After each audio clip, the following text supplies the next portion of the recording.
ঘরের দরজায় যেই দোয়া লিখে রাখলে কেউ কখনো জাদুটোনা করতে পারবে না। প্রিয় ভাই এবং প্রিয় বোনেরা আমার, আপনি যদি আপনার ঘরের দরজায় এই দোয়াগুলো লিখে রাখেন তাহলে ইনশাআল্লাহ কেউ কখনো আপনাদের জাদুটোনা করে কুফরি কালাম করে আপনাদের সংসার বিচ্ছেদ করতে পারবে না এবং আপনার ঘরের কোনো মানুষকে কোনো ক্ষতি সাধন করতে পারবে না। প্রিয় ভাইয়ের আমার, বর্তমান সমাজের ভিতরে জাদুটোনা কুফরি কালাম এগুলো বেড়েই চলছে এবং আপনি যদি দেখেন যে ম্যাক্সিমাম বিচ্ছেদ একমাত্র জাদুটোনার কারণে হয়। প্রিয় ভাইয়ের আমার, এবং এই জাদুটোনা কুফরি কালাম এগুলো করে মানুষ মূলত তিনটি কারণে।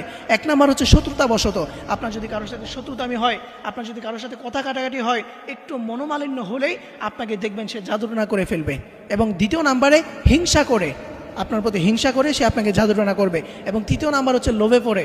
আপনি অনেক উন্নতি করতে পারতেছেন, আপনার অনেক ধন সম্পদ, আপনি আপনার সংসারটা নিয়ে অনেক সুখে আছেন, এগুলোর কারণে দেখবেন আশেপাশের অনেক মানুষ তারা লোভ করবে, তারা আপনাকে জাদুটোনা করে কুফরি কালাম করে আপনার জীবনটা ধ্বংস করে দিবে।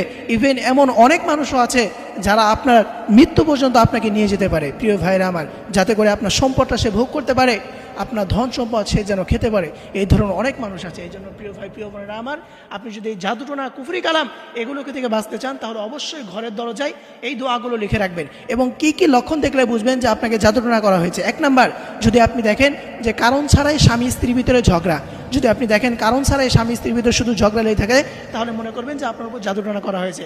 এবং দ্বিতীয় নাম্বার, আপনি যদি দেখেন ঘন ঘন মাথা ব্যথা হয় এবং মাথা সবসময় ভার হয়ে থাকে তাহলে মনে করবেন আপনার উপর জাদুটোনা করা হয়েছে।